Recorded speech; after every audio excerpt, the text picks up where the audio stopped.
Hello friends, today I'm going to read to you two Leo Leone books about oviparous animals. This one is called A Color of His Own.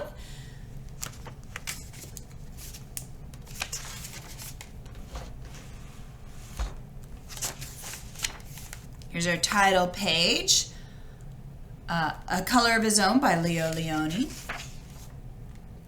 Parrots are green, goldfish are red.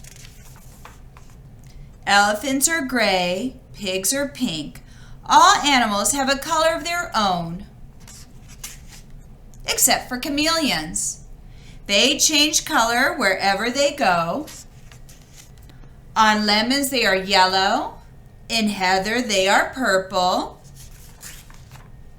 and on the tiger they are striped like tigers. One day, a chameleon who was sitting on a tiger's tail said to himself, "If I remain on a leaf, I shall be green forever, and so I too will have a color of my own." With this thought, he cheerfully climbed onto the greenest leaf. But in autumn, the leaf turned yellow, and so did the chameleon. Later, the leaf turned red, and the chameleon too turned red.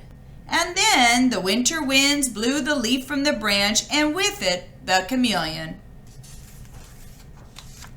The chameleon was black in the long winter night.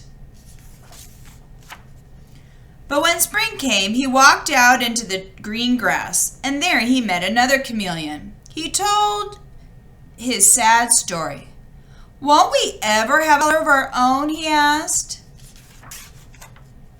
"I'm afraid not," said the other chameleon, who was older and wiser. "But," he added, "why don't we stay together? We will still change color wherever we go, but you and I will always be alike."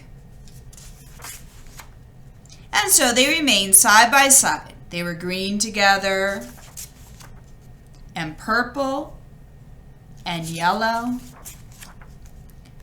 and red with white polka dots, and they lived happily ever after.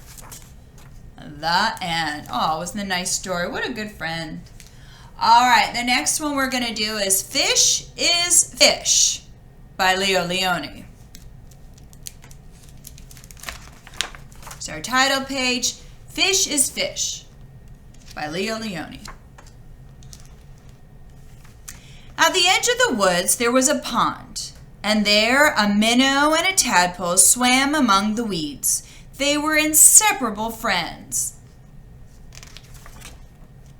One morning the tadpole discovered that during the night he had grown 2 little legs. "Look," he said triumphantly, "look, I am a frog."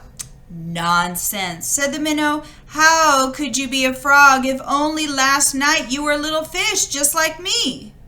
They argued and argued until finally the tadpole said, "Frogs are frogs and fish is fish, and that's that." In the weeks that followed, the tadpole grew tiny front legs and his tail got smaller and smaller. Look at that face. And then one fine day, a real frog now, he climbed out of the water and onto the grassy bank. The minnow, too, had grown and had become a full-fledged fish. He often wondered where his 4-footed friend had gone, but days and weeks went by and the frog did not return. Then one day, with a happy splash that shook the weeds, the frog jumped into the pond. "Where have you been?" asked the fish excitedly. "I have been around the world, hopping here and there," said the frog, "and I have seen extraordinary things." "Like what?" asked the fish. "Birds," said the frog mysteriously. "Birds!" And he told the fish about the birds who had wings and 2 legs and many, many colors. Oh, birds, don't forget, are also oviparous. As the frog talked, his friend saw the birds fly through his mind like large feathered fish. "What else?" asked the fish patiently. "Cows," said the frog. "Cows. They have 4 legs, horns, eat grass, and carry pink bags of milk. Now we know cows are not oviparous. And people, said the frog, men, women, children. And he talked and talked until it was dark in the pond. But the picture in the fish's mind was full of lights and colors and marvelous things, and he couldn't sleep. Oh, if he could only jump about like his friend and see that wonderful world. I like how he's picturing them as kind of human fish. And of course, people aren't oviparous. Look at all the strange things he sees. And so the days went by. The frog had gone, and the fish just lay there dreaming about bird flight, great cows, and those strange animals all dressed up that his friend called people. One day he finally decided that come what may, he too must see them. And so with a mighty whack of the tail, he jumped clear out of the water and onto the bank. I wonder if that's a good idea.